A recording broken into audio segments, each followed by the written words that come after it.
చందమామ కథ. పిసినిగొట్టు. అనగనగా ఒక ఊళ్ళో ఒక పిసినిగొట్టు ఉండేవాడు. అతని వడ్డీ వ్యాపారం మొదలైనవన్నీ చేసి లక్షలాది ధనం గడించాడు. కానీ ఏం లాభం? ఏ జన్మాన పిల్లికి కూడా బిచ్చం వేసిన పాపాన పోలేదు.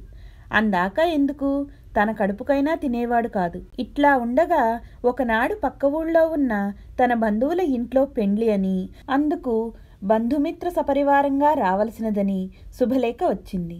వచ్చిందే తడవుగా మన పిసినిగొట్టు ఈ కరువు రోజుల్లో 4 రోజులు గడిచిందేననుకొని పిల్లాణ్ణి భార్యని వెంటబెట్టుకుని ఇంకా పెళ్లి 4 రోజులుందనగానే ఆ ఊరికి బయలుదేరాడు.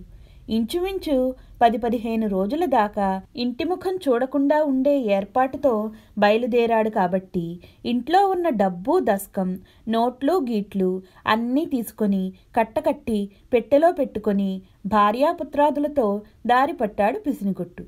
బండి ఎక్కితే బాడుగివ్వాలి గదా అని నెత్తిమీద పెట్టే, చంకలో సంచి, భుజం మీద బుడ్డాన్ని వేసుకుని భార్య వెంటరాగా బయలుదేరాడు.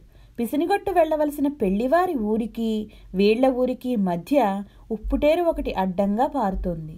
అది వేసవికాలంలో ఎంత బక్కచిక్కి ఉంటుందో వర్షాకాలంలో అంత బాగా బలిసి ఉంటుంది. ఆ ఏటిలో జనాన్ని దాటవేయడానికి ఓ నావ వేసుకొన్నాడు పల్లె పెద్దయ్య. మన పిసినిగొట్టు ఎప్పుడు వెళ్ళినా దిగే వెళ్లేవాడు గాని డబ్బు ఇచ్చి నావ మీద దాటిన పాపాన పోలేదు. పిసినిగొట్టు భార్యా బిడ్డతో ఏటొడ్డుకు చేరుకున్నాడు.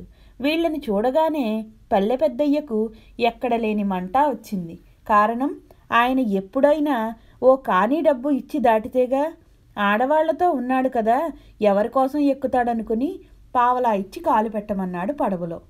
మనిషికి అణా చెప్పునే గదా పుచ్చుకుంటున్నావు, నేను అలాగే ఇస్తాను అని పైగా బుడ్డాణ్ణి కొసరన్నాడు పిసినిగొట్టు.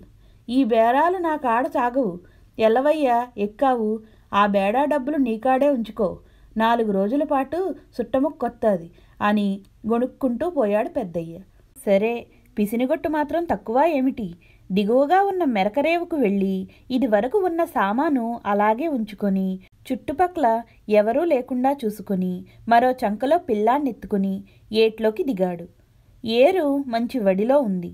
పావలా డబ్బులు పారయ్యలేని వీరిశెట్టి సగం దూరం పీకదాకా వెళ్లేసరికి పీనాసి వెనక్కి పోవడానికి వీల్లేక ముందుకు సాగడానికి కాళ్లాడక ఇంక నట్టేట్లో ఆలోచన మొదలెట్టాడు.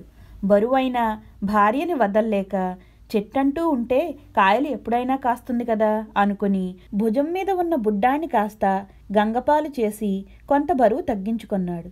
తర్వాత అలాగే మరి కాస్త దూరం వెళ్లేసరికి ఏరువడి మరీ జాస్తి అయింది. మళ్లీ ఆలోచనలోకి దిగాడు. డబ్బంటూ ఉంటే ఎంతమంది పెళ్ళాలైనా సంపాదించవచ్చు అనుకుని పెళ్ళాన్ని కాస్త ఏటికొప్పగించాడు. ఇంక మిగిలింది నెత్తిన పెట్టే, చంకలో డబ్బు సంచి. ఇక దాటవలసినది కూడా ఆట్టే ఉన్నట్టు కనిపించకపోవడం చేత ముందుకు సాగడమే మంచిదనుకున్నాడు.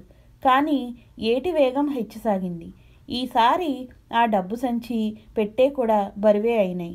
బ్రతుకుంటే బలిసాగు తినొచ్చు, ముందు ప్రాణాలు చూసుకోవాలనుకుని గత్యంతరం లేక ఆ డబ్బు సంచి, పెట్టే కాస్త ఏట్లో జారవిడిచాడు. ఇంక మిగిలింది వీరిశెట్టి.